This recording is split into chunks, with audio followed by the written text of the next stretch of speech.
administration has deployed the Department of State Services in what they allege are clearly illegal nocturnal raids. They claim that the raids have been mainly targeted against the South separatist groups rather than the North terrorist bandits and kidnappers. Give us your assessment to Well, in the first place, let me say this very clearly, that the foundation of every agitation in this country is injustice. The foundation, listen very carefully and put this in your scrapbook, I beg you.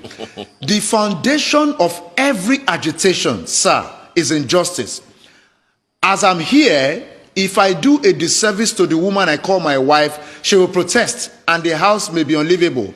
If I'm unfair to any of my children and one observes, I don't think I'm going to enjoy their patronage as their father. The same thing with this country. Let us look at what the president said. The president of the country has attended 2 United Nations General Assembly, and let me put it in perspective. The one that was viral in 2015 was the fact that he was talking about the self-determination for the people of where? Of Palestine. 1. The second one that has not gone viral was the case he has made, also on record, for the Rohingya Muslims that have been wrongly treated by the people of Burma, known as Myanmar. That is the second one that has not gone viral. If the president could make a case for them, why is the president or the leadership of this country uncomfortable with people asking for self-determination? Nigeria is a signatory to all the conventions available that permit or allows for self-determination. And why would anybody ask for self-determination? It is simply because the person feels, I am not being treated fairly in this marriage that has become very uncomfortable. That is one part of this conversation. Moving forward at the same time, when you are talking about the security operatives, do not forget that one of the most interesting parts of the role they played was to have gone to Kano to arrest somebody that said the president was going to take another wife. That is my own Department of State Service. Arresting people or arresting somebody who said the president wants to take another wife. In the first place, the president's religion allows him to take 4 wives. And if a man says the president was going to get married, I think that you could leave the police that also attend to civil issues to go and arrest him. The DSS should not be seen in such cases. Thirdly, there was something that happened when they paraded certain things they said they saw in Igboho's home. They saw the paraphernalia of his traditional religious worship. The last time I checked this constitution that I have issues with, freedom of conscience and religion is one. And you cannot circumscribe a man who has decided to be a traditional religious worshipper and protect himself as such by displaying the charms you found in his house. In the first place, the amulet, the charms, are the paraphernalia of his religion.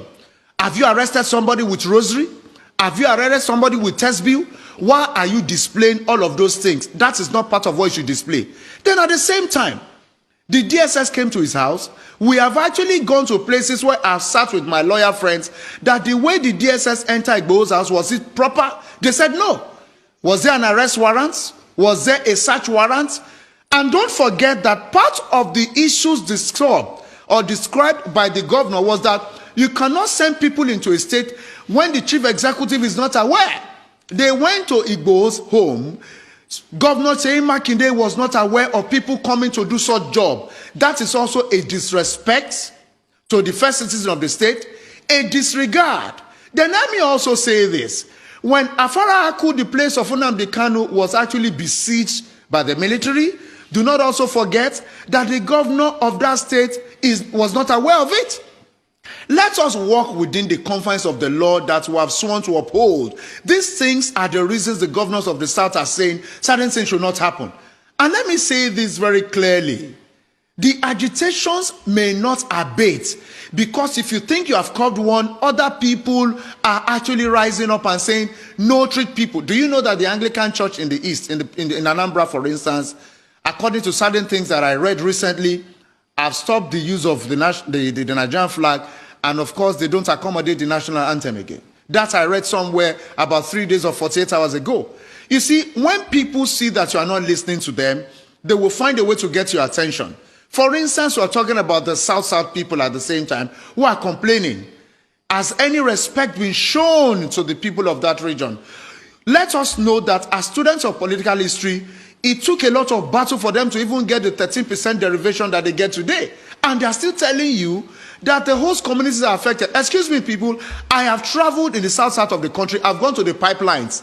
I am not a media person that sits in Lagos and talk. I have gone to the creeks. I've gone to the waterways of Ahoda. I've seen this pipeline, and I see the stark poverty in the lives of these people. Wow. Let us treat this country with fairness and justice so agitations can stop. I appreciate this platform, and thank you for having me. Well, thank you so much for your contribution.